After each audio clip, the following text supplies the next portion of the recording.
الله وبركاته. وعليكم السلام ورحمة الله وبركاته. سبحان الله.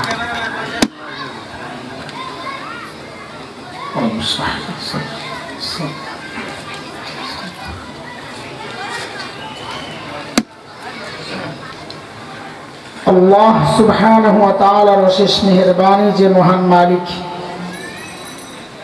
লাখো কোটি মানুষ থেকে বাছাই করে দিন এই মজলিসে আমাকে আপনাকে আসার বসার কিছু কথা বলা ও শোনার তৌফিক দান করেছেন। নিঃসন্দেহে বলা যায় এটা মালিকের অনেক বড় দয়া আর করুণা।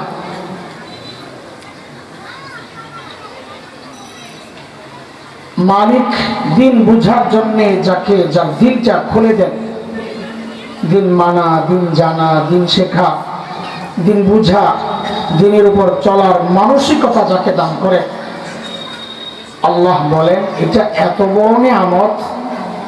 এই নিয়ামত আমি যাকে দেই ওই বান্দা সারাক্ষণ আমার স্পেশাল নূরের আওতায় থাকে। সূরা জুমারের ২২ নম্বর আয়াত আল্লাহ বলেন أفمن شرح الله صدره للإسلام فهو على نور من ربه فويل للقاسية قلوبهم من ذكر الله أولئك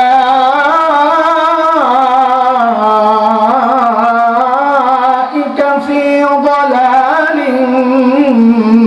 مبين।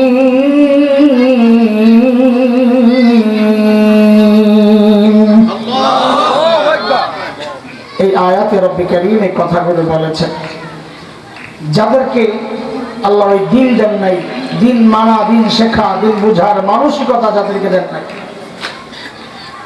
আল্লাহ বলেন তাদের দিলগুলোকে আমি শক্ত বানায় দিচ্ছি। যাদের দিল শক্ত তাদের জন্য অভিশাপ, তারা স্পষ্ট গুমরাহিতে আছে। এই হচ্ছে আল্লাহর কথা। এই আয়াত যে কোনো দিনে কাজে শরীক হতে পারা, এটা বোঝা যে আল্লাহ তাআলা আমাকে ভালোবাসেন বলেই এই কাজে আমাকে আল্লাহ যুক্ত করেছেন, এই কাজটা করার সুযোগ আল্লাহ আমাকে দিয়েছেন। ঠিক এর উল্টাটা, কখনো কোনো গুনাহ যদি আমি করতে থাকি তো এটা ভাবা বুঝা এই যে গুনাহ করছি নিঃসন্দেহে কোনো এমন কিছু করেছিলাম যে আল্লাহ আমার উপর এতটা নারাজ হয়ে গেছে যে আমাকে আল্লাহ তাআলা ছেড়ে দিয়েছেন যা ইচ্ছা করার জন্য, আমি গুনাহে লেগে গেছি। হযরত হাফিজ হুজুর রহমাতুল্লাহি আলাইহি একটা কথা বলতেন, নামাজ পড়ে না যে অজুহাত দেখায়। সাধারণত আমরা দেখি দুইটা অজুহাত দেখায়, যদি নামাজের জন্য ডাক দেন ভাই আসো নামাজ পড়ে, তো সাধারণত দুইটা অজুহাত দেখায়। এক হচ্ছে একটু কাজ আছে, সময় নাই, সময়ের ব্যাপার দেখাবে, আপনি দেখেন। অথবা বলবে কাপড় নষ্ট। হযরত হাফিজ হুজুর বলে যে অজুহাত দেখায়, বরং তুমি ভাবতে থাকো এমন কি অপরাধ তুমি করেছো যে আল্লাহ তাআলা চান না তোমার মতো বান্দা তাকে যায় সেজদা করুক, এই জন্য আল্লাহ তোমাকে দূরে সরায় রাখছে। দেখেন না, আমরা কারোর উপর অসন্তুষ্ট হলে বলি এই তুই আমার সামনে আসবি, বলি না তুই আমার চোখের সামনে থেকে সর। এটা হচ্ছে অসন্তুষ্টির একটা বড় আলামত এই বক্তব্যটা। আল্লাহ যখন কাউকে দিন থেকে দূরে সরায় রাখেন তো বুঝতে হবে আল্লাহ তার উপর নারাজ, তাকে দিন থেকে দূরে সরায় রাখছেন। আবার যখন দিনই কাজে আল্লাহ লাগান তো বুঝতে হবে আল্লাহ তার উপরে খুশি, তাই আল্লাহ তাকে দিনই কাজের সাথে লাগায় রাখছেন। এই জন্যে আজকে যারা আমরা এসেছি আলহামদুলিল্লাহ এতটুকু এখন একটা সুখ অনুভব করি যে আল্লাহ আমাদের উপরে খুশি। তাই আল্লাহ আলেমদের এই মজলিসে, আমার ভাই বলতেছিলেন, আমি দূর থেকে শুনতেছিলাম, আলেমদের এই মজলিসে আল্লাহ আমাকে এনেছেন। নিঃসন্দেহে বলা যায় আল্লাহ আমার উপর আছে খুশি। সেই জন্য যে আল্লাহ আমার উপর খুশি হয়ে আমাকে দিন কাজের সাথে লাগাইছেন, ওই আল্লাহর প্রশংসা দিল থেকে আদায় করি, বলি আলহামদুলিল্লাহ। মুহতারাম হাজরিন, আমাদের আসল বাড়ি কোথায় বলেন তো? আমরা কোথা থেকে আসছি? হ্যাঁ, নাকি জঙ্গল থেকে? এটা আমাদের জন্য আল্লাহর পক্ষ থেকে যতগুলো সম্মান, আমাদের যতগুলো গর্বের পরিচয় আছে, যেমন আমাদের একটা গর্বের পরিচয় আমাদের রাসূল, সর্বশ্রেষ্ঠ রাসূল, এটা আমাদের একটা গর্বের পরিচয় সাল্লাল্লাহু আলাইহি ওয়াসাল্লাম। বলেন বলেন, এটা আমাদের একটা গর্বের পরিচয়। আমরা যে লেখাপড়া, বিশেষ করে আমরা মৌলবীরা, আমরা যেই লেখাপড়া করি, এই লেখাপড়ার সিলেবাস প্রণয়ন করেছেন খলিল ইব্রাহিম আলাইহিস সালাতু ওয়াস সালাম। আল্লাহ একটু সংশোধনী এনেছেন, কিন্তু মূল সিলেবাসটা তৈরি করেছেন খলিল ইব্রাহিম আলাইহিস সালাম। খলিল যখন বাইতুল্লাহ বানায় আল্লাহর কাছে দোয়া করছেন, আল্লাহ বাইতুল্লাহ তো বানালাম, এখন এমন একজন শিক্ষক পাঠান যিনি এই সিলেবাস এই বাইতুল্লাহর আশপাশ ওয়ালাদেরকে পড়ায়া বাইতুল্লাহর জন্য, ইবাদতের জন্য উপযুক্ত বানাবে। খলিল দোয়া করছেন, কোরআন শরীফে আসছে সূরা বাকারায়। খলিল কি বলেন? ربنا وابعث فيهم رسولا منهم يتلو عليهم آياتك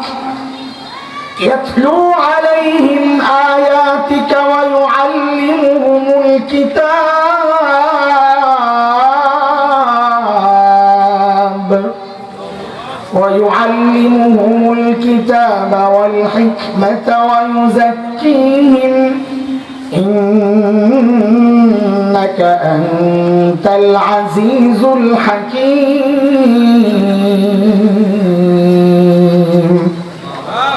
বলেন, আমাদের শিক্ষা সিলেবাস প্রণয়ন করেছেন কে? কোন টাক মাথার চোর বিজ্ঞানী না। আলহামদুলিল্লাহ। চোর বিজ্ঞানী ছিলেন না মতওয়ালা? চিড়িয়াখানায় আসিল, হ্যাঁ ছিলেন না আপনারা? শত শত বছর তিনি চিড়িয়াখানায় ছিলেন, তার লেজটা কাটা বসছে, আস্তে আস্তে সোজা হইয়া দাঁড়াতে শিখেছেন। হঠাৎ একদিন বলে উঠলেন, আই এম জাফর ইকবাল। তিনি হচ্ছেন বানর জাফর ইকবাল। আমাদের সিলেবাস ওই সমস্ত বানর আর টাক মাথা আর ওই চোর বিজ্ঞানীরা, যারা বিজ্ঞানের থিওরি নেট থেকে চুরি করে আইনা আমাদের সিলেবাস বানাইছে, ওই চোর বিজ্ঞানীরা আমাদের সিলেবাস তৈরি করে নাই। আমরা মাদ্রাসায় যারা পড়ছি, আমাদের সিলেবাস তৈরি করেছেন খলিল ইব্রাহিম আলাইহিস সালাতু ওয়াস সালাম। এটা আমাদের আরেকটা গর্বের পরিচয়, আমাদের আরেকটা গর্বের পরিচয়। আমাদের বাবা একজন নবী। আমরা কার সন্তান? বলবেন, নবী আদমের সন্তান। বলে কার সন্তান? বলে হঠাৎ করে কেন নবী বাড়াইলেন? বলে এটা আমাদের গর্বের একটা শব্দ, গর্বের পরিচয়। একজন ছেলে, এমপি সাহেবের ছেলে, এমপির নাম আব্দুল্লাহ। তো ওই ছেলেকে যদি জিজ্ঞেস করা হয়, হে রে বাপ, তুমি কার ছেলে, তোমার বাবাকে? তো ও খালি বলবে, আমি আব্দুল্লাহ সাহেবের ছেলে। কি বলবে? কারণ ওর গর্বের জায়গায় তো এটা, এমপি আব্দুল্লাহর ছেলে। একটা এমপি যদি গর্বের জন্য, একটা এমপির ছেলে যদি বাবার নামের সাথে এমপি যুক্ত করে বলেন পরিচয়, আমি এমপি আব্দুল্লাহ সাহেবের ছেলে, তো আমি আপনি একজন নবীর সন্তান হইয়া কেন এটা গর্বের সাথে লাগাবো না? খালি বলবো না আমরা আদম সন্তান, বলেন আমরা নবী আদমের সন্তান। আমাদের গর্বের পরিচয়। বলে হঠাৎ করে আপনারা এগুলো লাগানো শুরু করছেন কেন? কারণ ওরা কাটাকাটি শুরু করছে। আপনারা টের পেয়েছে? মানুষ গণনার আগের সিস্টেমটার নাম ছিল আদম সমাজ। কি নাম ছিল? হঠাৎ দেখি আদম নাই, রাত উঠে দেখি, সকাল উঠে দেখি আদম নাই। কিরা আদম কই গেল? আপনাদের তো এগুলো মাথা ব্যথা না, আদম যেখানে যায় যাক, আমগো তাতে কি আসে যায়, কিন্তু আমাদের আসে যায়। আদম কই গেল? পরে শুনলাম কি, ও জাতের মাথায় শয়তান ঢুকছে, মাথার মধ্যে গন্ডগোল লাগাইয়া দিছে যে আমরা কি আসলে আদমের সন্তান নাকি জঙ্গল থেকে পালায় আসা বান্দরের ভূত। থাক, আদম বাদ দিয়া দিয়ে পেঁচা বেশির দরকার নাই, আদম বাদ দিয়া নতুন নাম দিছে কি জনসমাজ। ওরা আদম কেটেছে, আমরা আদমের সাথে শব্দ আরো বাড়াবো। আগে বলতাম আদম সন্তান, এখন থেকে বলবো আমরা নবী আদমের সন্তান। বলেন আমরা কার সন্তান? এরপরও কাটাকাটি করলে শব্দ আরো বাড়াবো, কারণ আমাদের গর্বের অনেক পরিচয় আছে। তো আমার বাবার সাথে আরো শব্দ লাগাই দিব, আমরা নবী সফিউল্লাহ আদমের সন্তান। কার সন্তান? নবী সফিউল্লাহ আদমের সন্তান। ওরা কাঁদবে, আমরা বাড়াবো, এটাই ওদের জন্য জবাব। কি বলেন? এই হচ্ছে আমাদের আরেক পরিচয়। আমাদের আরেকটা গর্বের পরিচয় হচ্ছে আমাদের আসল বাড়ি জান্নাত। আমরা জঙ্গল থেকে পালায় আসা কোনো বানর না, কোনো জীবজন্তু না। বলেন আমাদের আসল বাড়ি আবার ফেরত যাব ইনশাআল্লাহ, ইনশাআল্লাহ। হ্যাঁ, আল্লাহ তাআলা আমার বাবা মাকে বানাইছেন দুনিয়ায় পাঠাবেন, কিন্তু আমাদের আসল বাড়িটার একটু দেখায় আনছেন। কেন দেখায় আনছেন? কারণ ওই নাস্তিক মুরতাদরা আমাদেরকে খোঁচা দিবে আল্লাহ জানে, যেগুলো সব অন্ধবিশ্বাস। না দেখাই কেনার প্রস্তাব দিছে আল্লাহ তাআলা সূরা তাওবা 111 নম্বর আয়াত। জান্নাত কেনার প্রস্তাব দিয়েছেন। ইন্নাল্লাহা আশতারা মিনাল মুমিনিনা আনফুসাহুম ওয়া আমওয়ালাহুম বিআন্না লাহুমুল জান্নাহ। আমি জান্নাত বেচতে চাই মুমিনের কাছে। হ্যাঁ মুমিনরা কে কে কিনতে রাজি? বুঝেন না এই কথা? আরে আল্লাহ জান্নাত বিক্রি করতে চান আপনাদের কাছে, কে কে কিনতে রাজি? আল্লাহু আকবার। আমি তো রাজি। এতক্ষণ পরে টের পেলে সাথে সাথে টের পাওয়া লাগবে কি বলতে চাই। আচ্ছা, জান্নাত যে কিনতে রাজি, জান্নাত দেখছে, এই তো ওরা পাইছে সুযোগ যে জান্নাত দেখে নেয়, না দেখে কিনতে রাজি। হুজুররাও ফতোয়া দিবে না দেখা জিনিস কিনা জায়েজ নাই। বড় মুসিবত, তাই না? আর ওই জন্যই তো আল্লাহ আমার বাবাকে জান্নাত থেকে ঘুরায় আনছেন। কেন? আমি জিজ্ঞেস করি, আপনাদের এলাকায় মেয়েদেরকে বিয়ে দিলে শ্বশুর বাড়ি দেখার জন্য মেয়ে নিজে যায় না অভিভাবকরা যায়? হ্যাঁ, তা তো আপনাদের এলাকার মেয়েরা ভালো। আমি যে এলাকায় থাকি ওই এলাকার মেয়ে হলো দুই রকম। এক মেয়ে হলো মা বাবার বাধ্য সন্তান, ওর সামনে বিয়ে শাদীর আলাপ করলে ও লজ্জায় চলে যায় আরেক ঘরে, যায় কাজিন বা ভাবি চাবি কেউ থাকলে ওদেরকে পাঠায় দেয়, আপনারা যায় মা বাবার সাথে কথা বলেন যে আমার এগুলো জানার দরকার নাই, দেখার দরকার নাই, ওনারা যা বলে ওইটাই ওকে, ওনাদের দেখা আমার দেখা। আরেক রকম মেয়ে আছে আমার এলাকায়, শাহবাগের স্লোগান কন্যা, ইমরান এই সরকারের বান্ধবীরা আছে, গেছে বিরিয়ানি কোম্পানি পলাইছে না, আসে আল্লাহ আবার চট করে পলাইলেও আবার কি করবো, চট করে আসে বলবো। আমি বলি চট করে না এসে চট পইরা এসে, ঠিক আছে? মুসিবত তো কালকে যা দেখলাম, যে কয়টা চট পরা ছাড়া আইছিল, আহারে আলুর ভর্তা, হাই রে কি বলবেন, কি যে মজা পাইছে, কি লেগা যা বহুদিন খুব একসাথে বেড়েছে। লম্বা সময় এই যে আমরা বক্তব্য দিয়ে কথা বলতেছি, ইদানিং সবাই খুব জোরে জোরে চিল্লাইতেছে ইচ্ছা মতো। কি ঘটনা কি? একদিন আমার বলে হঠাৎ করে আপনারা তো খেপা গেলেন কেন? তাই বলি বাইরে ছোটবেলার একটা ইচ্ছা চলে, এক বুড়ি মা ভিক্ষা করে, একদিন বহু টাকা বেশ, বিকেলবেলা কোন বাট পারে আস্তে করে পোট্টা বাইর হয়ে গেছে, হায় দেরির কষ্ট।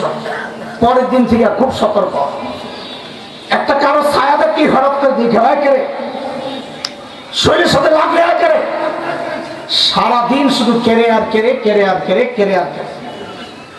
মানুষ সারাদিন যা বলে ঘুমায়া ঘুমায়া তা বলে। হেল্পার যারা আছে বাসের কন্ট্রাক্টর, বউয়ের লেগে শোয়, বইয়ের পিছনে থাপড়ায় বলে ওস্তাদ বামে প্লাস্টিক, অভ্যাস হয়ে গেছে সারাদিন। ওই বুড়িমাও রাতে শুয়ে শুয়ে খালি নাক ডাকে, কেড়ে ঘরে ঢুকছে চোর, চোরে তো নাক ডাকার আওয়াজ শুনি না, দুই কদম আগাইছে, যে কেড়ে কইছে 3 কদম দিছে, আবার নাক ডাকার আওয়াজ পাইলে আবার আগে, আবার কেড়ে কইলে আবার দৌড়। অনেকক্ষণ এরকম আসে আর যায়, পরে বুঝছে না বেটি তো ঘুমায়া ঘুমায়াই কেড়ে কেড়ে কইতাছে। তাও মনের মধ্যে সোরের মন একটা কাপড় লইছে টুকরা লইয়া বুড়ির মুখের মধ্যে আস্তে আস্তে আস্তে আস্তে ঢুকাইছে যেন কেরের আওয়াজটা না বাইর হয়। তো বাইরে না আসে না, ভিতরের প্রোডাকশন তার বন্ধ হয় নাই। কেরেগুলো আইতে আইতে আইতে আইতে সব আয়া মোহে জমা হয়েছে। চোর গেছে কেমনে জানি কাপড়ের টান কইরা মোহের থেকে কাপড় গেছে খুইলা সব কেড়ে এক লগে বাইরে হন করে করে বাইরে 16 বছর আমরা আক্রমণ রাখছেন, সব জমছে ভিতরে, এমন সব একবারে কেড়ে হয়ে বাইরে সহ্য করা লাগবে। কথা বলতে 16 বছর কথা বলতে দেন নাই। একটু আওয়াজ করলেই পরের দিন হুমকি দিছে, একটু আওয়াজ করলেই স্লিপ পাঠাইছে, একটু আওয়াজ করলেই গাড়িতে অ্যাটাক করা হয়েছে বক্তাদের। তাদের প্রেতাত্মা বলি না, ওটা বিশ্বাস করি না, কথার কথা। এখনো কিছু আছে দল পাল্টায়, কিন্তু মানুষ কিছু আছে তাদের স্বভাব পাল্টায় না। আলেমদের সময় নষ্ট করে এসে বয়ান দেয় এমন এখনো আছে। উল্টা পাল্টা কথা বলে, প্রতিবাদ করলে আবার খেয়ে বাজায়, আলেমকে মারতে যায়, ধরতে যায়। খবরদার আপনাদেরকে বলি, এমন কোন কুরাঙ্গার যদি মাহফিলের মাঠে আসে, ওকে থাপড়ায় মাহফিল থেকে বিদায় করা দরকার। এখানে তুমি কেন আসছো? কেন আসছো?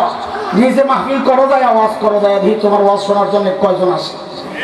আমাদের গুছানো বয়ানের মজলিস আইসা তুমি আমাদের টাইম খাইবা, আবার আমাদেরকে নসিহত করে যাইবা। হুজুর কথাবার্তা ঠিকঠাক মতো বইলেন, গাদা তোর স্লিপ নিয়ে কথা বলার জন্য বুঝি আলেম হয়েছি, আমাকে স্লিপ দিয়েছেন আল্লাহ তাআলা, আমরা ওই স্লিপ নিয়ে কথা বলেছি, এখনো বলবো ইনশাআল্লাহ।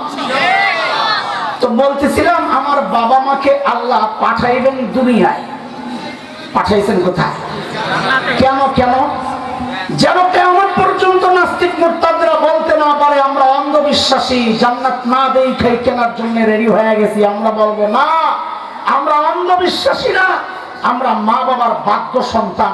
আমাদের বাবা মা জান্নাত দেখছেন, আমাদের নবী জান্নাত দেখছেন, আমাদের দেখার দরকার নাই। বলেন আমাদের আসল ঠিকানা, আমাদের টার্গেট হওয়া দরকার জীবনের। জোরে বলেন, জোরে বলেন।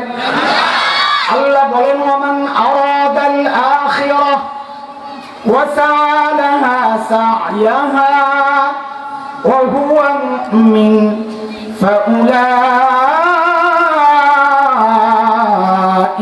কানা সা'য়ুহুম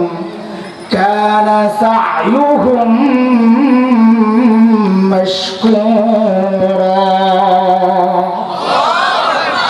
যাদের টার্গেট হবে আখিরাত এবং সেই অনুযায়ী কাজ করবে ঈমান সহ, আল্লাহ বলেন ওদের চেষ্টা প্রচেষ্টা আমি বিফলে যেতে দেব না।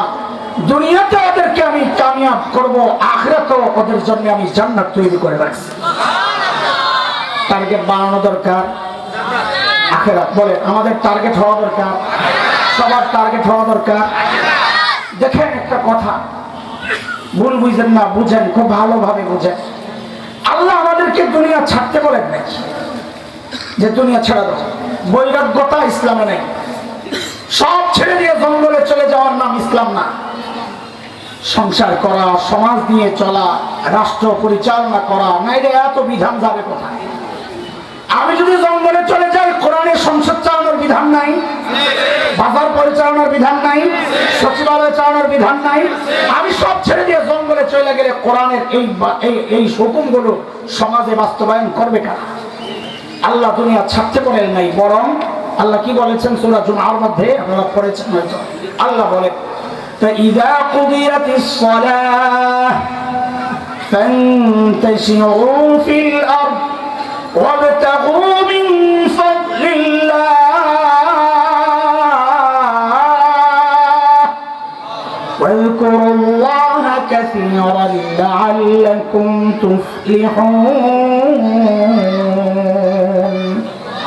নামাজ শেষ, জুমার কথা, জুমার সূরা জুমার মধ্যে আসছে আয়াত। নামাজ শেষ, এখন কাজ কি? বয়া দোয়া করা, আল্লাহ আমার খাওয়ান পাঠায়া দাও, আল্লাহ আমার খাওয়ান পাঠায়া দাও, আল্লাহ আমার খাওয়ান। এটা কি কাজ? আল্লাহ কি বলতেছে? আমি তোমার জন্য দুনিয়ায় রিজিক ছিটায়া রাখছি। তুমি মসজিদ থেকে বের হও, যা ওই রিজিক অন্বেষণ করো। আমি তোমার জন্য যেই রিজিক রাখছি, আমি যে অনুগ্রহগুলো ছিটায়া রাখছি, ওগুলো তুমি কামাই করো, অবলম্বন করো, অর্জন করো। তাহলে দুনিয়া অর্জন করার কথা বলেছেন কে? তো আমরা কি বলতে চাই? আমরা বলতে চাই যেটা আল্লাহ তাআলা, আমি শুরুতে একটা আয়াত পড়েছি সূরা কাহফের 45 নম্বর আয়াত। ওই আয়াতে আল্লাহ তাআলা দুনিয়ার তুলনা করছেন বৃষ্টির পানির সাথে। ধরেন পানির সাথে, এতটুকু বললেই হয়। পানির সাথে, পানির সাথে কেন তুলনা করেছেন এটার ব্যাখ্যা আমরা বুঝবো, এবং আমাদের বড়দের একটা বক্তব্য আছে, ওই বক্তব্যের ব্যাখ্যাটা বুঝবো। তখন বুঝবো যে শরীয়ত আমার কাছে কি চায়, দুনিয়ার সাথে আমার সম্পর্কটা কেমন হওয়া উচিত, আমার জীবনের টার্গেটটা আসলে কি হওয়া উচিত। এই আয়াতের উদাহরণটার ব্যাখ্যাটা এবং আমাদের বড়দের যে একটা বক্তব্য আছে ওটার ব্যাখ্যা শুনলেই আমাদের বিষয়টা আশা করি ক্লিয়ার হবে ইনশাআল্লাহ। আল্লাহ দুনিয়ার তুলনা করছেন পানির সাথে। কার সাথে? মনোযোগ দিয়ে শোনা লাগবে, আছে মনোযোগ। শুরুতে মনোযোগ হারিয়ে গেলে পরে কেন নয়। আমি একটু গুছাইয়া দিয়া যাই। আজকে বয়ান করবেন আমাদের ছোট ভাই মুহতারাম মাওলানা মুফতি আরিফ বিন হাবিব হাফিজাহুল্লাহ। সময় মতো চলে আসবে, যার যার সময়, বাকি গ্যারান্টি নাই। তাও আমরা তো সময় মতোই আসি। আপনাদের যে রাস্তা আছে সুবহানাল্লাহ, শেষে গাড়ি বাদ দিয়ে হুন্ডায় উঠছি, ঘোড়ার গাড়ি দিয়ে হুন্ডা দিয়ে লইছে আমার, কিন্তু হুন্ডা দিয়ে আইসা আফসোস লাগে নাই। আফসোস লাগছে কি জানে? বসার পর দেখি আমার গাড়িটা আসছে। তার মানে আমরা আসার সাথে সাথেই লাইনটা ছেড়ে দিছিল। হুন্ডা এসে কষ্ট লাগে নাই, পরে গাড়িটা দেখে কষ্ট লাগছে। ফাও কষ্টটা করলাম। তো যদি আমার ভাই এমন কোনো বিষয় আটকায়া যায় তাহলে হয়তো একটু এদিক সেদিক হইতে পারে। তখন তো এই যে মুজাহিদরা আছে মাশাআল্লাহ, আপনাদের সন্তান, আপনাদের এলাকার মানুষ কত সুন্দর করে কথা বলেন মাশাআল্লাহ। আল্লাহ জবানে বারাকা দান করেন, ইলমে আমলে বারাকা দান করেন। পানির সাথে আল্লাহ তুলনা কেন করছেন অনেক ব্যাখ্যা দিয়েছেন মুফাসসিররা। আমি সময় তো আমাদের আসলে সীমিত, এক দুইটা ব্যাখ্যা দিয়ে ইনশাআল্লাহ আমাদের বড়দের একটা উদাহরণের মধ্যে চলে যাব। পানি অত্যন্ত জরুরি জিনিস। আমার সাথে সাথে আপনারা বলেন, তাইলে আমি বুঝবো আপনারা বুঝতেছেন। পানি অত্যন্ত কি জন্য বলেন আপনারা একটা কথা, পানির অপর নাম। ঠিক আছে তো না? পরে আবার ঘুরে টুরে যায় না, বলেন পানির অপর নাম। হ্যাঁ, এই আপনাদের এই বক্তব্য কোরআনও সাপোর্ট করে। আল্লাহ বলেছেন ওয়া আনজালনা মিনাস সামাই মাআ ফাআহইয়ানা বিহিল আরদ। আমি আসমান থেকে পানি পাঠাইয়া জমিনকে তাজা করি, জীবন দিই। তার মানে পানির মধ্যে কি আছে? তো আপনাদের কথা ঠিক আছে, পানির অপর নাম। বাকি এই কথা থেকে ঘুরে যায় না, এটা অনুরোধ। আচ্ছা বলেন তো, আপনাদের এই অঞ্চলে তো বন্যা হওয়ার সম্ভাবনা নাই, যেভাবে চারিদিক দিয়ে আপনারা আটকেছেন। কিন্তু যেখানে বন্যা হয় বাড়িতে পানি উঠে যায়। ওই যে নোয়াখালী হইল, হ্যাঁ, আমাদের সিলেটের কিছু অঞ্চল হইল, লক্ষ্মীপুর হইল, ফেনী হইল, কি এক অবস্থা। পানিগুলো ওদের উঠতে উঠতে যখন হাঁটু সমান হয়ে গেল, তখনও কি পানি অপর নাম জীবন আর জরুরত ছিল, না বিপদের কারণ হয়েছে? একটু আগে কি বুঝছিলেন? এখন আবার কোন যে বিপদ, খালি বললি মানে না। আচ্ছা বলেন তো, ওই পানিটা যখন হাঁটু থেকে কোমর সমান ওঠে, বিপদ বাড়ে না কমে? শুরুতে বললেন জরুরত, আর এখন বললেন যত বাড়তেছে বিপদ খালি বাড়ে। আচ্ছা বলেন তো, কোমর থেকে গলা পর্যন্ত উঠলে বিপদ আগের চেয়ে কম না বেশি? শুরুতে কি বলছিলেন? জরুরত না? আচ্ছা ঠিক আছে, এই পানি গলা থেকে যদি মাথার উপরে যায় বিপদ বেশি না কম? শুরুতে কি বলছেন? এটা হলো পানির চরিত্র। পানি অত্যন্ত জরুরি, কিন্তু যখনই সেটা জরুরতের চেয়ে বেড়ে যাবে তখনই বিপদের কারণ হবে। মানে কত বিপদ বলে যত বাড়ে তত বিপদ। ঠিক দুনিয়া, দুনিয়া বুঝে আমাদের টাকা পয়সা, বাড়ি গাড়ি, ব্যাংক ব্যালেন্স যা আছে সব দুনিয়া। দুনিয়ার তুলনা পানির সাথে হওয়ার কারণ ওইটাই। দুনিয়াও অত্যন্ত জরুরি। টাকা না হলে আপনি জামা বানাবেন কি দিয়া? টাকা না হলে খাবেন কি? টাকা না হলে বাড়ি বানাবেন কি দিয়া? কিন্তু থাক থাক, আরে ভাই ছোটকালে একটা আমার কাছে আসিল লেজা, মাছ মাছ মারা করে মাছ, ও অত কিছু দেখা যাবে না। বলবেন যে মা মিলে আসে, এই ধন্যবাদ দেওয়া দরকার। আমাদের কিছু স্বভাব আছে। মসজিদের মধ্যে পোলাবেন যায় একটু দুষ্টামি করে, তো ছিটছিটটা কিছু বুড়া আছে, ঘরে পারে না, যত মাস্তানি এসে মসজিদে দেখা আছে না, আছে কিছু অভিভাবকরা খুব লজ্জা পায়। অনেক মসজিদে এরকম আছে, নোটিশ লাগায় দেয় বাচ্চা আনা নিষেধ। মোহাম্মদ কি করে ঘুরে বাচ্চা আনবে না মানি, মেয়ে মাহফিলে বাচ্চা আনবে না মানি, মসজিদে বাচ্চা আনবে না মানি। কোন এলাকার মসজিদ মাহফিলগুলোতে বাচ্চা থাকা এটা ওই এলাকার জন্য শুভ লক্ষণ। কেন? যে পরবর্তী জেনারেশন দিনের জন্য প্রস্তুত হচ্ছে। বাচ্চা নাই মানে এলাকার জন্য এটা খুব অশুভ লক্ষণ, যে এই জেনারেশনই শেষ, দিনের প্র্যাকটিস এই জেনারেশন পর্যন্ত শেষ। সেজন্যই বাচ্চারা আসলে আমি তো বলি ওদের সম্ভাবনা আমাদের চেয়ে ভালো। আমি তো মাহফিলের সময় ধারে কাছে আইতাম না, 10 টাকা 15 টাকা যা মঞ্জুর হইতো ডেলিয়া বাজারে বাজারে ঘুরতাম, একটা বেলুন কিনতাম পটকা, ওই যে বাসি বাস্ত এখন আসিনি এগুলা ফুলাইলে ছেড়ে দিলে যে পুমত করে বাঁচত, ওই একটা বেলুন ছিল আমার। আর কিছু বুট কিনতাম, মোড় মোড় খাইতাম। মুরালি মুরালি প্রিয় আইটেম, চিনেন নিয়ে মুরালি কি বলে জানি আল্লাহ জানে, আঙ্গুলের মতো গুড় দিয়া বানাই যে, ওই মজা খাইতাম আর ঘুরতাম পকেটে লইয়া। হুজুর মানুষ তো ছোটকাল থেকে পকেটটা দুইটা ছিলই, দুই পকেটে। আর মা খালি বকা দিত, পকেটে কি লয় এগুলা তেল মেল লেগে রয়েছে, ভক্ত মারতো, আমার কাম আমি করি। এর চেয়ে ভালো ওরা যে আশেপাশে ঘুরতেছে, এই জন্য বলি ওদের সম্ভাবনা আমাদের চেয়ে ভালো। আমরাও দোয়া করি আল্লাহ ওদেরকে জগতের শ্রেষ্ঠ আলেম আর বুজুর্গ বানায়। ধমকাইয়েন না, বাদ দিয়ে না, মারুক না। ছোটকালে এই লাইট একটা তো আমার কাছে, আমারটা আরো শয়তান না ছিল, ওটার মধ্যে ভূতের ছবি উঠত। চিপ দিলে দূরে যায় কেমন, এই যে ভুট্টু ভুট্টু ইয়ার একটা ছবি আছে ভয়ঙ্কর, ওইটা উঠত। জিন ভূতের ছবি, গ্রামের টিনের চালের মধ্যে দূর থেকে মারলে বেরিয়ে চিৎকার দিয়ে যায় পড়তো, আল্লাহকে জিন দেখছি।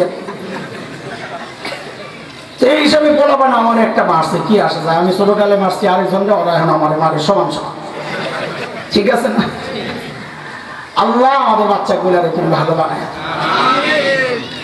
মোবাইল দিয়ে আর সব দিয়ে, মোবাইল দিয়ে আমার ওই গাম দেখে মায়া করলে আমি শেষ হয়ে যাবো।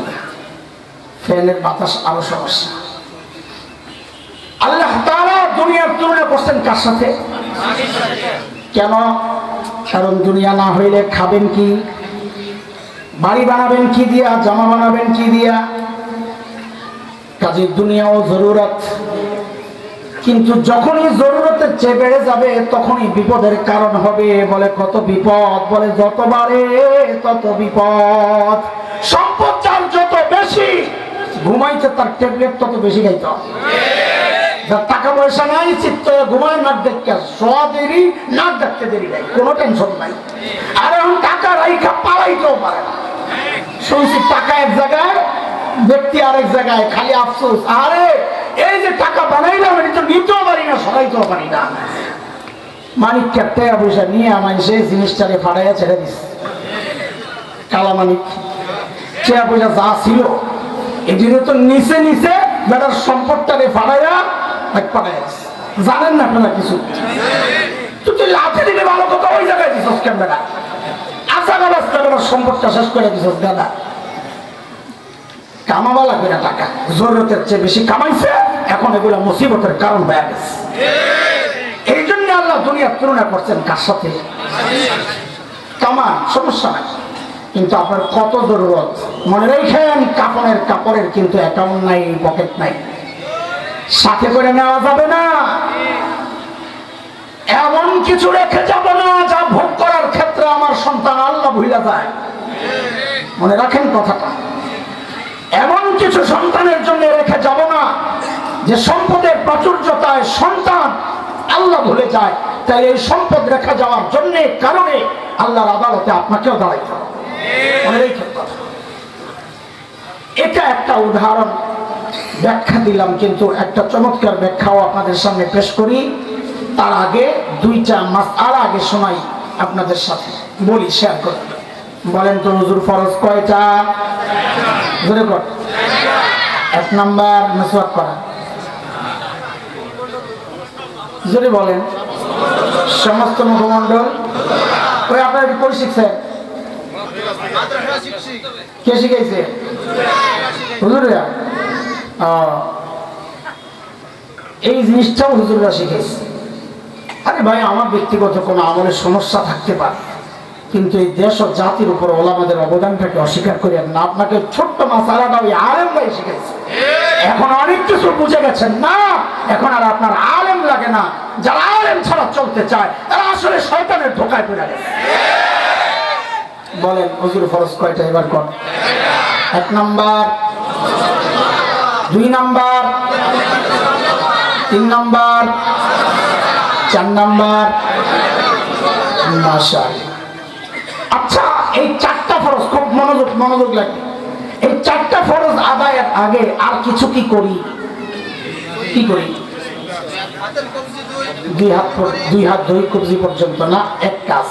2 নাম্বার কুলি করি, মাশাআল্লাহ। 3 নাম্বার নাকে পানি দেই, মাশাআল্লাহ। ফরজের আগে 3টা কাজ কেন করি?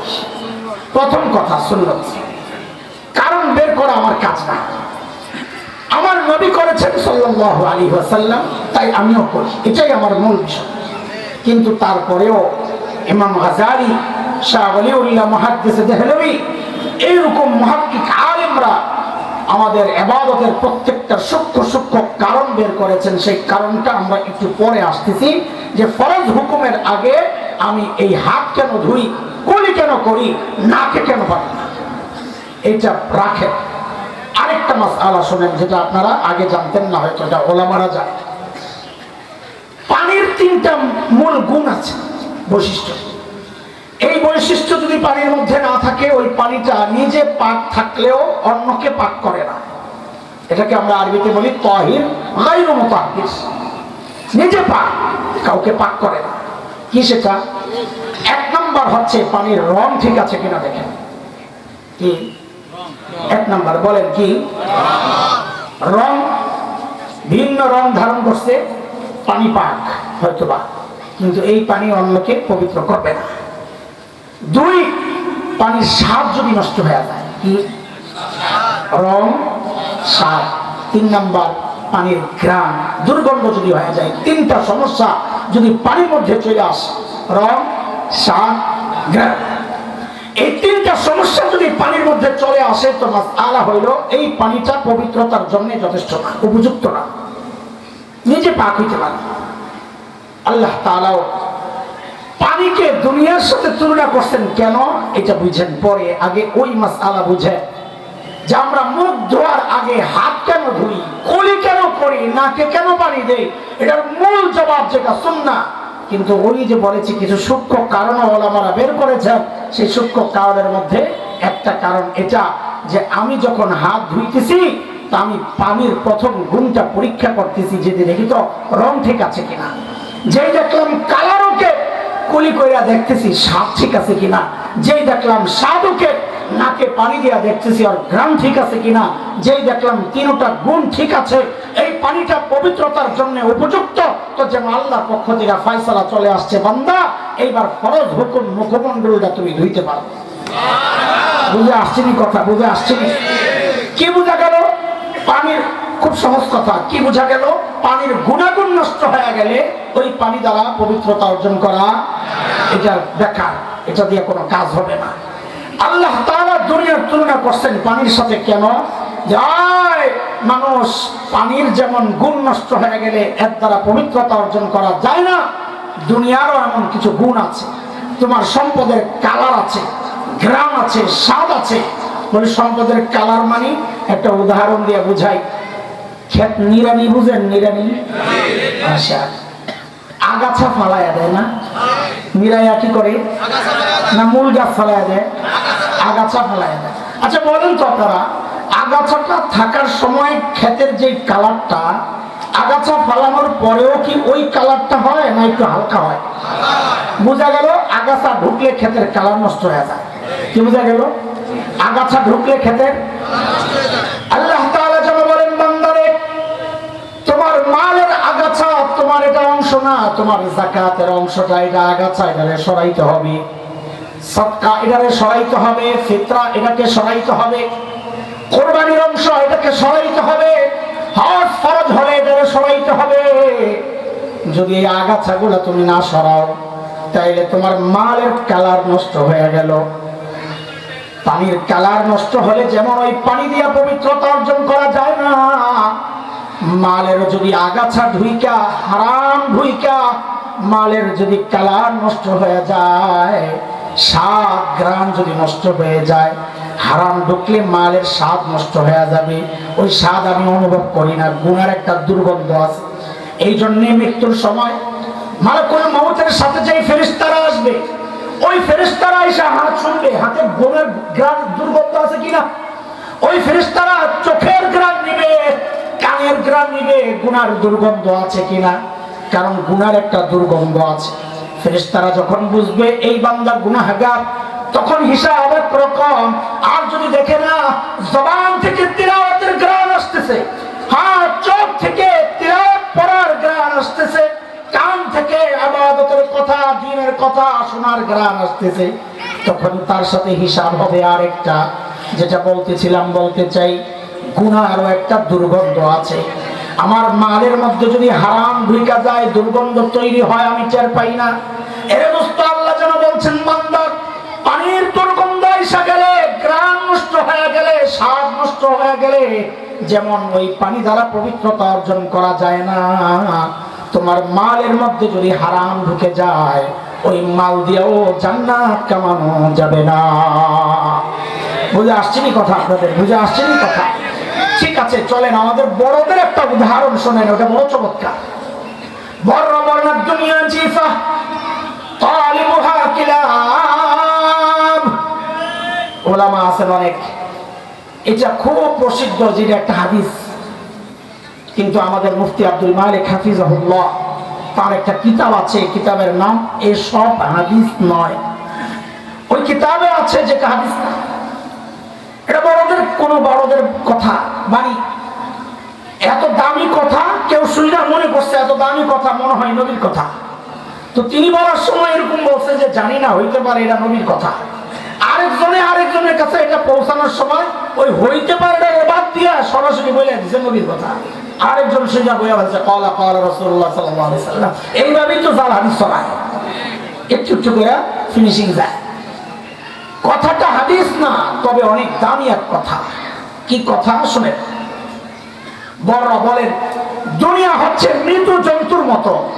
কার মতো বলেন? কার মতো? আমরা বলাটা সহজ করার জন্য আমরা বলবো আর কি মরা গরু। তো বলেন দুনিয়া কার মতো? মরা গরু। বড়রা বলেন তালিবুহা কিলাব, যার ভোক্তা কুত্তা। বলেন আমার সাথে, ভোক্তাকে খায় কে? সবাই বলেন, তাইলে আমার বুঝাইতে ভাল লাগবে। বলেন ভোক্তা কুকুর। বলেন আর ওই কুকুর আমিও চিনি, কিছু শব্দ আছে না বললে খোসাটা আসে না। কাক বললে ভাল লাগবে না, কাক কাদের বললে ওইটার মধ্যে কোনো আকর্ষণ নাই, কাউকে কইলে যেটা লাগে। আর খোসার সময় শব্দ যেটা দিয়ে খোসা হয় ওইটাই লাগাইতে হয়। তো বলেন যার ভোক্তা যেরকম কুত্তার মধ্যে যে খোসাটা আছে কুকুরের মধ্যে ওইটা নাই। মৃত জন্তুর মতো যার ভোক্তা। মরা গরু খায় কে? বলেন মরা গরু খায় কে? আরো জোরে বলেন।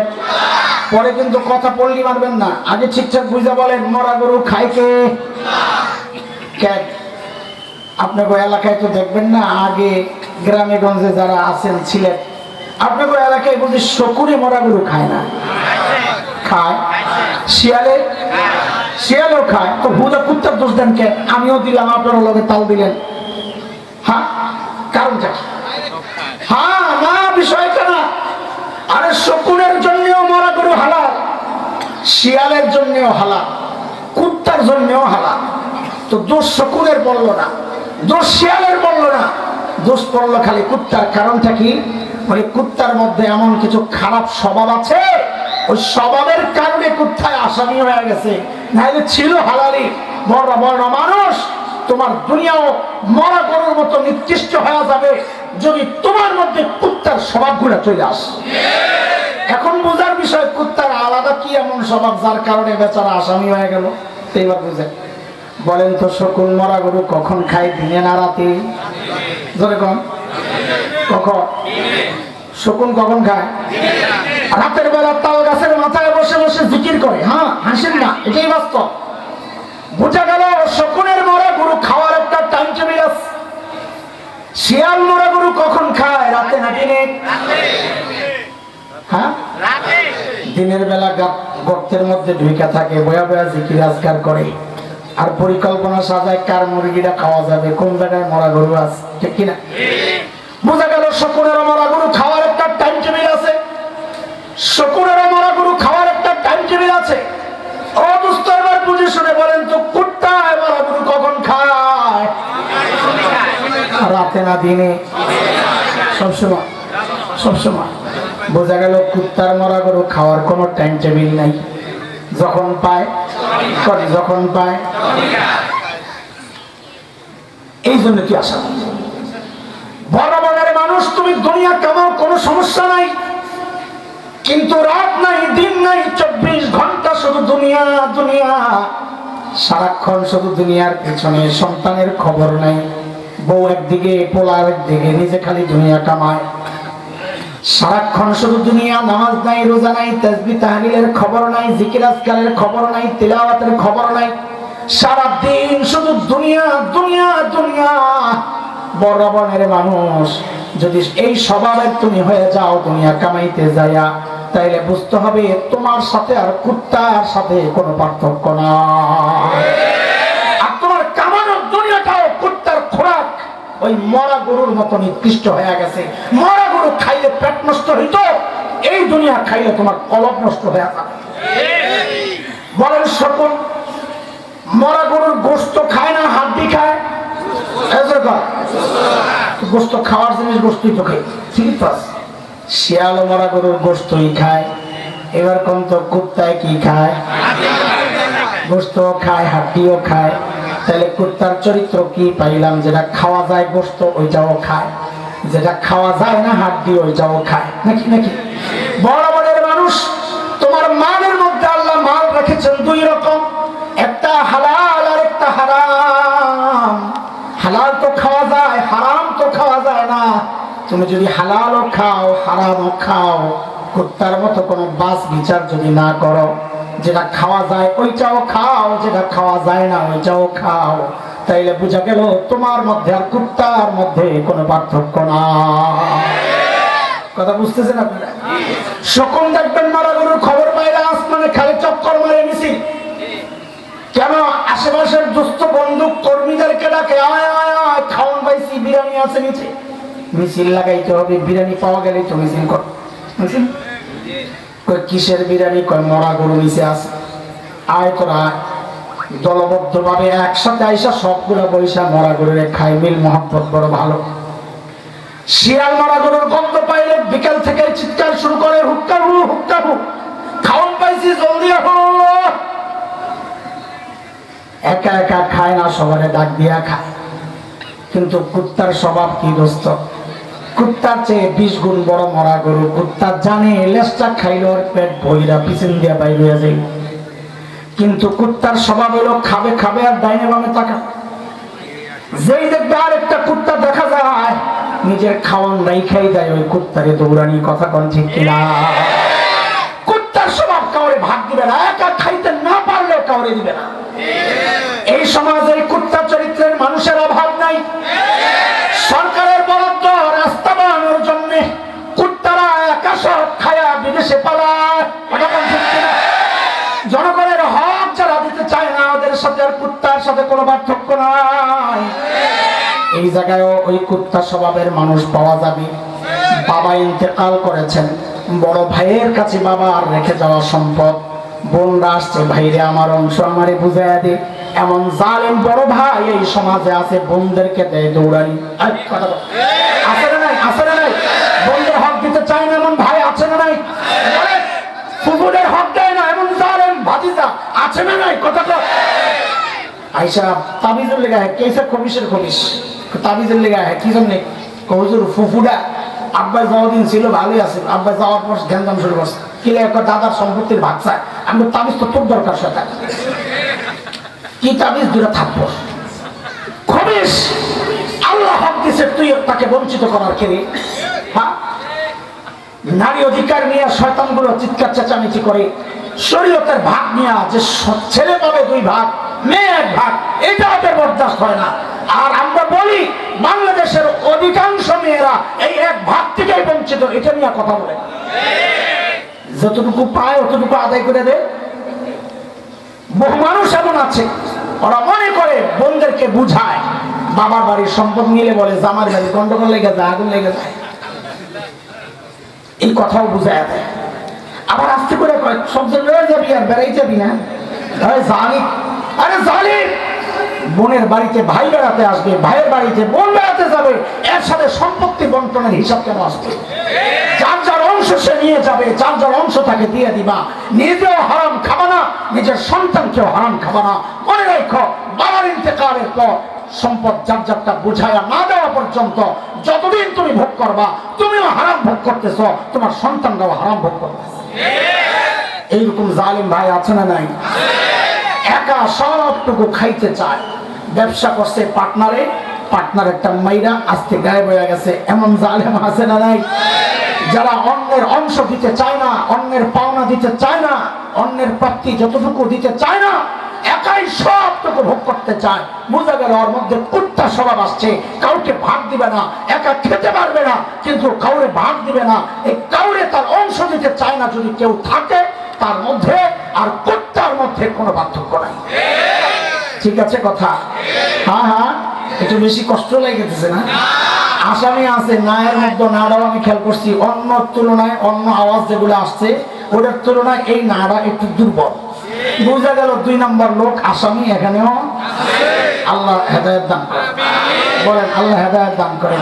ভাই, আমি কিছু সত্য কথা বলে ফেলতেছি, মাফ করে দিয়ে আমার মেয়েরা এই সমাজের সব জায়গায় নির্যাতিত, সব জায়গায়। আপনি দেখেন, সবচেয়ে বেশি নির্যাতনের শিকার হয় মেয়েরা নিজের পরিবারের কাছে, শ্বশুর বাড়ির পরের কথা।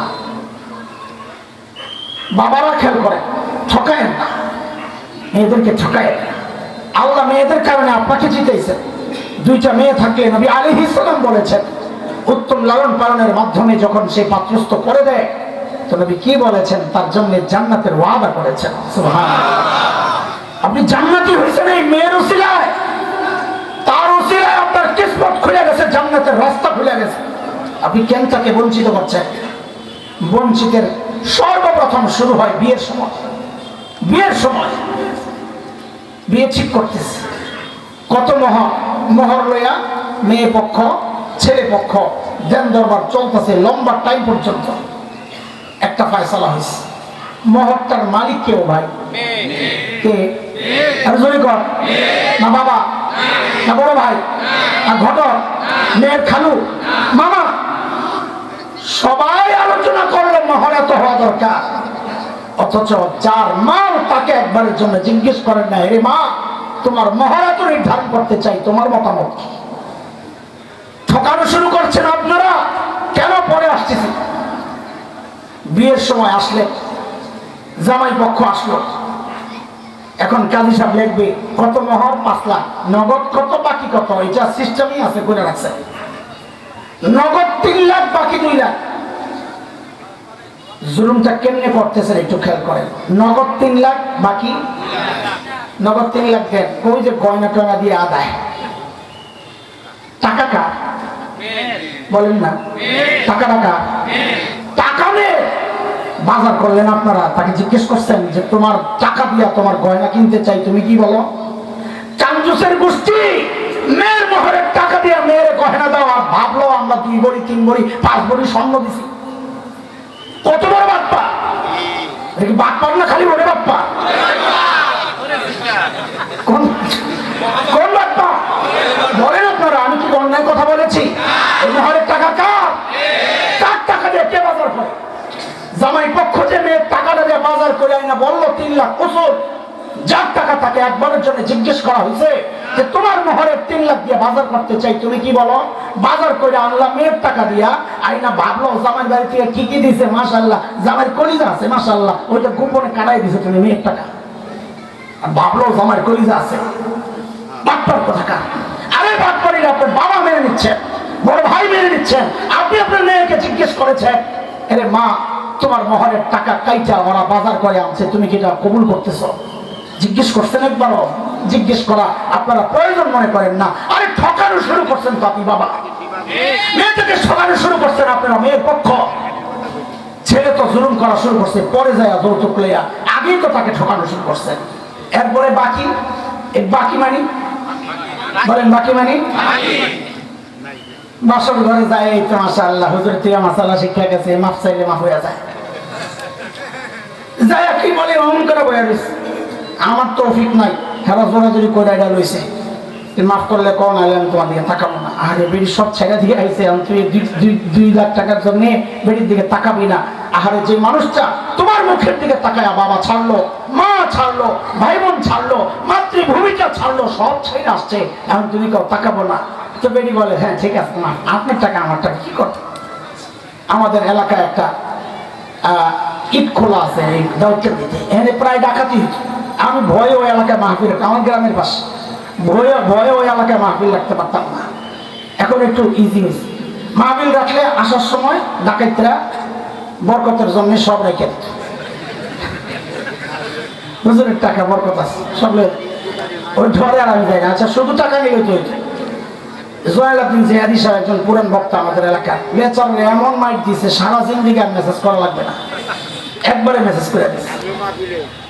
হ্যাঁ এইভাবে যাই না তো। ওই জায়গার গল্প শুনছি, এলিটগঞ্জ একটা বাজার আছে কুমিল্লা, এলিটগঞ্জ, ওই বাজারে একটা বিশাল গরুর হাট আছে। এক লোক গরু বেচা যাইতে গেছিল, টাকা টুকা যা ছিল বেড়ার কাছে চাইছে। বেড়াকে ভাই এমনি মন খারাপ আছে, গরুর দাম পাই নাই, 10,000 টাকা কম পাইছি, যেটা টার্গেট ছিল। তো ডাকাইতে বলে কয় কম পাইছো, সেটা তোর লস চাই নাই, লস হয়েছে আমার।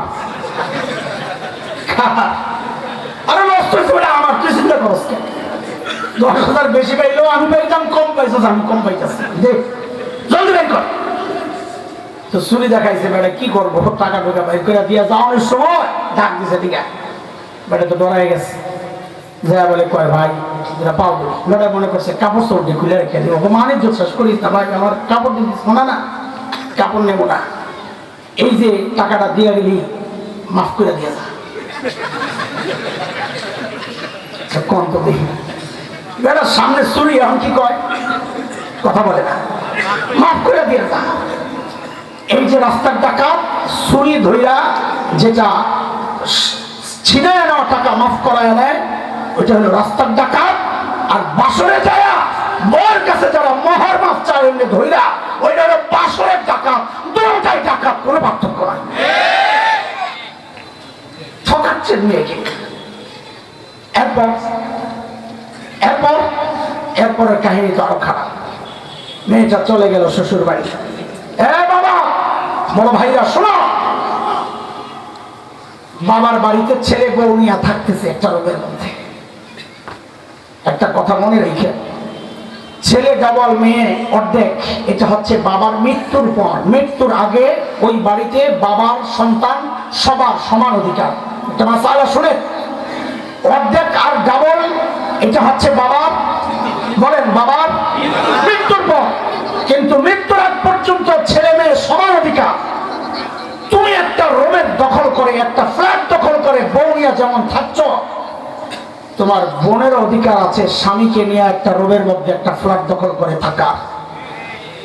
কথাটা ভালো লাগতেছে না তাদের, আমি বুঝি, কারণ সমস্ত আউলে রয়েছে। কোন কারণে এই মেয়েটাকে আপনি মনে করবেন সে মেহমান? কোন কারণে? ভাই 3 দিনের বেশি থাকলে সহ্য করতে পারে না, ভাবি তো আসলেই সহ্য করতে পারে না। দুনিয়ার সব ভাবিদের রোগ হয় ননদ আসলে অসুস্থ। দুনিয়ার সব কাজের মেয়ে করে জিনে ধরে, আমি এগুলো সম্মুখস্থ। দুনিয়ার সব কাজের মেয়েদেরকে জিনে ধরে বাড়ির চাইতে মনে চাইলে, বুঝলেন না কথা? বাড়ির চাইতে মনে চাইলে ওরা কি ধরে? জিনে ধরে, উল্টা পাল্টা শুরু করে, বাড়িওয়ালা তাড়াতাড়ি বিদায় করে। দুনিয়ার সব ভাবিদের স্বাস্থ্য অসুস্থ হয়ে যায় ননদ এই বাড়িতে আসলে, তখন তিনি অসুস্থ হয়ে যান। কেন? কেন? তুমি যেই বাড়িতে থাকছো ওই বাড়িতে বোনেরও থাকার অধিকার আছে। তুমি যে স্বামীর, ওই স্বামী যার সন্তান, এই মেয়েটাও সেই বাবারই সন্তান। তোমার যেমন থাকার অধিকার আছে তারও থাকার অধিকার আছে। সে মেহমান না, সে বাড়ির মেজবান, সে হোস্ট, সে বাড়িওয়ালা। কোন অধিকার নেই মেয়েটাকে তাড়াইয়া দেওয়া। যতদিন খুশি ততদিন থাকবে। আপনি দুনিয়ার কোন শরীয়তে, কোন মাসআলায় এই মেয়েটাকে বাড়ি থেকে তাড়াবেন? দেখানো, দেখান। জুলুম তো মেয়েরা নিজের বাবার বাড়িতে জুলুমের শিকার হচ্ছে, শ্বশুর বাড়িটা বাদ দেয়, খালি শ্বশুর বাড়ির দোষ দেয়, প্রত্যেকটা মেয়ে নিজের বাবার বাড়িতে জুলুমের শিকার। কথা আরেকদিকে চলে গেছে, এটাই বাস্তবতা। ভালো হয়ে যাক, মেয়েদেরকে ঠকায়েন না, বাবা মেয়েকে ঠকায়েন না, ওই মেয়ের ওসিলা আপনার জান্নাতের ব্যবস্থা করবে ইনশাআল্লাহ। বলতেছিলাম দুনিয়া তরক করার কথা আল্লাহ তাআলা বলেন নাই। আল্লাহ তাআলা যা চাচ্ছেন দুনিয়াকে প্রাধান্য না দেওয়া, দুনিয়ার জন্য আখিরাত বরবাদ না করা, আখিরাতকে দুনিয়ার উপরে প্রাধান্য দেওয়া। নবী বলেছেন সাল্লাল্লাহু আলাইহি ওয়াসাল্লাম, কুনু মিন আবনাইল আখিরাহ ওয়া লা তাকুনু মিন আবনাইদ দুনিয়া ফাআসিরু মা ইয়াবকা আলা মা ইয়াফনা। যে জিনিস ধ্বংস হয়ে যাবে, নিঃশেষ হয়ে যাবে, সেই দুনিয়ার উপর স্থায়ী আখিরাতকে প্রাধান্য দাও। আখিরাত ওয়ালা হও, দুনিয়া ওয়ালা হও না। এ ভাই, আপনাদের কাছে আমার শেষ কথা, প্রতিদিন রাত দিন মিললে ঘন্টা কয়টা বলেন? 24-এর অর্ধেকও যদি আখিরাতের কাজে লাগাই, তাও তো দুনিয়া আখিরাত সমান সমান, তাই না? আমিও আসামি, আপনিও আসামি। কয়জন এমন আছেন যে প্রতিদিন 24 ঘন্টার 13 ঘন্টা বা অধিকাংশ টাইম আখিরাতের জন্য দেন? কয়জন আছেন? নাই। আমি জানি না কেউ আছে কিনা, আমার মনে হয় না, আমি নাই। আমার দ্বারা প্রতিদিন 24 ঘন্টার মধ্যে অধিকাংশ টাইম আখিরাতের কাজে লাগানো হয় না। আমি ঘুমাই, খাই, ঘুরি, দৌড়াই, অনেক কাজ।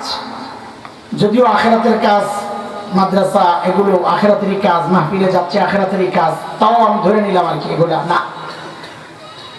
আপনাদের অবস্থা বলেন। তাইলে আমি এই দুনিয়াকে আখিরাতের উপর প্রাধান্য দিচ্ছি, এটাই বাস্তবতা। তাইলে আমি আল্লাহর সামনে কেমনে দাঁড়াবো? ভয় পাবেন না, আমি আপনাদেরকে এই কথাগুলো বলছি ভয় দূর করার জন্য। আখিরাত প্রাধান্য দেওয়ার কথা আসছে কোরআনে, আখিরাতকে প্রাধান্য দেওয়ার কথা আসছে হাদিসে। আখিরাতকে প্রাধান্য দেওয়া তো তখনই বোঝা যাবে যখন দুনিয়ার যে টাইম আমি ব্যবহার করি, খরচ করি, তার চেয়ে বেশি টাইম, বেশি সময় আমি ব্যয় করি আখিরাতের জন্য। তাইলে না বোঝা যাবে আমি আখিরাতকে প্রাধান্য দিছি, ঠিক কিনা? আমাদের হযরত মুফতি তাকি ওসমানী দামাত বারাকাতুহুল আলিয়া বড় আজীব এক পরামর্শ দিয়েছেন আপনাদের আমাদের জন্য। বড়রা কি সহজ করে দিয়েছেন দেখেন, যে হ্যাঁ, অধিকাংশ টাইম আখিরাতের কাজে ব্যয় করা সম্ভব। এখন আপনারা বলেন করতে রাজি? ধরেন না 13 ঘন্টা লাগবে না, আপনি দুনিয়ার যা কাজ করতেছেন এর মধ্যেও অধিকাংশ টাইমকে আখিরাতের জন্য লাগানো সম্ভব। আগে বলেন লাগাইতে চান কিনা?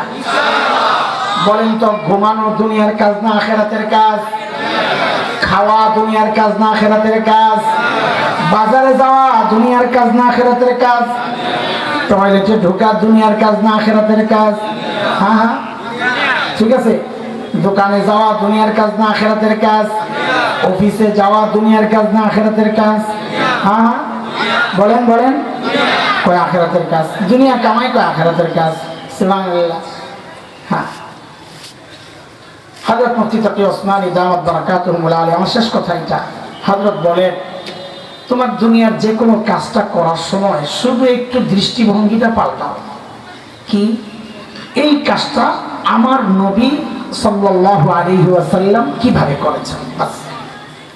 এই কাজটা আমার নবী কিভাবে করেছেন। পানি খাওয়া দুনিয়া না আখিরাত? তো পানিটা হাতে নিয়ে খালি চিন্তা করেন আমার নবী কিভাবে খেয়েছেন, বাস। ডান হাতে খেয়েছেন, বসে খেয়েছেন, পিণ্ঢকে খেয়েছেন, বিসমিল্লাহ বলেছেন, খাওয়ার পরে আলহামদুলিল্লাহ। আপনার পানি খাওয়া ইবাদত হয়ে যাবে। খাওয়ার সময় চিন্তা করবেন আমার নবী কিভাবে খেয়েছেন। টয়লেটে যাওয়ার সময় চিন্তা করবেন আমার নবী কিভাবে ঢুকেছেন, কিভাবে বের হয়েছেন, কিভাবে বসেছেন, দোয়া কি করেছেন, বের হওয়ার সময় দোয়া কি করেছেন। বাজারে যাওয়ার সময় চিন্তা করবেন আমার নবী বাজারে যাওয়ার কি সিস্টেম বলেছেন।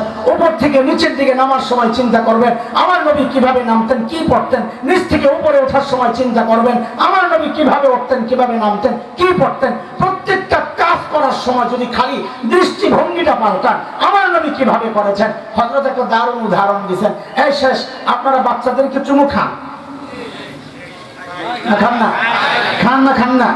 সুবহানাল্লাহ, তো কাম ফিটিং। বলে বাচ্চাদেরকে চুমু খাওয়ার সময় ডাইরেক্ট খাইলে না, তো ডাইরেক্ট খাইলে তো দুনিয়ার কাজ হইলো। খাওয়ার সময় দৃষ্টিভঙ্গি পাল্টাও। আমি চুমু কেন খাচ্ছি? আমার ছেলে হিসাবে না, আমার নাতি নাতনি হিসাবে না। চুমু কেন খাচ্ছি? আমার নবী বাচ্চাদেরকে চুমু খাইছেন। হযরত বলেন চুমু হয়ে গেল। আরে চুমুটা আখিরাতের কাজ হয়ে গেল। টয়লেটে ঢোকার সময় খালি চিন্তা করেন, আমার নবী ওর অনুত্তম জায়গায় বাম পা আগে দিছেন। অনুত্তম জায়গায় বাম পা। বলেন ঘর উত্তম না বাহির উত্তম? ঘর উত্তম। কাজে ঘর থেকে বাইরে গেলে কোন পা? মসজিদ উত্তম না বাহির উত্তম? কাজে মসজিদ থেকে বাইরে আসলে কোন পা? ঘর উত্তম না টয়লেট উত্তম? তো কাজে ঘর থেকে টয়লেটে গেলে কোন পা? সমস্ত অনুত্তম জায়গায় আমার নবী বাম পা দিচ্ছেন। আচ্ছা, বাম পাটা দিলেই যদি আমার দুনিয়ার কাজ আখিরাতের কাজ হয়ে যায়, তো আমি ডান পাও দিয়ে কেন আমার দুনিয়ায় রাখবো? আমি কেন আমার দুনিয়ার আখিরাতের কাজ বানাবো না? বলেন আপনারা, এটা কি খুব কঠিন কাজ না সহজ কাজ? প্রত্যেকটা কাজের সময় সুন্নত তরিকা আছে, সুন্নতের দোয়া আছে। এগুলো খালি একটু চিন্তা করে করলে আমার দুনিয়ার কাজটা আখিরাতের কাজ হয়ে যাবে। আর একটা কথা শেষ, যে কোনো কথা বলার সময়, যে কোনো কাজ করার সময় খালি একবার চিন্তা করবেন, এই কথার দ্বারা আমার আখিরাত বরবাদ হচ্ছে না তো, এই কাজটার দ্বারা আমার আখিরাত বরবাদ হচ্ছে না তো। বাস তাইলে বোঝা যাবে আপনি দুনিয়াকে না, আপনি আখিরাতকে প্রাধান্য দিয়েছেন, আপনি আখিরাত ওয়ালা হয়ে গেছেন। আল্লাহ তাআলা আপনার জন্য জান্নাতের ব্যবস্থা করে রাখবেন ইনশাআল্লাহ। আল্লাহ তাআলা আমাদের সবাইকে দিল থেকে দুনিয়ার মহাব্বতকে সরাইয়া দুনিয়াকে কেবলমাত্র চলার জন্য জরুরত মনে কইরা আখিরাতকে টার্গেট বানাইয়া চলার তৌফিক আল্লাহ আমাদেরকে দান করে। আমিন। وآخر دعوانا الحمد لله رب العالمين والسلام عليكم ورحمة الله।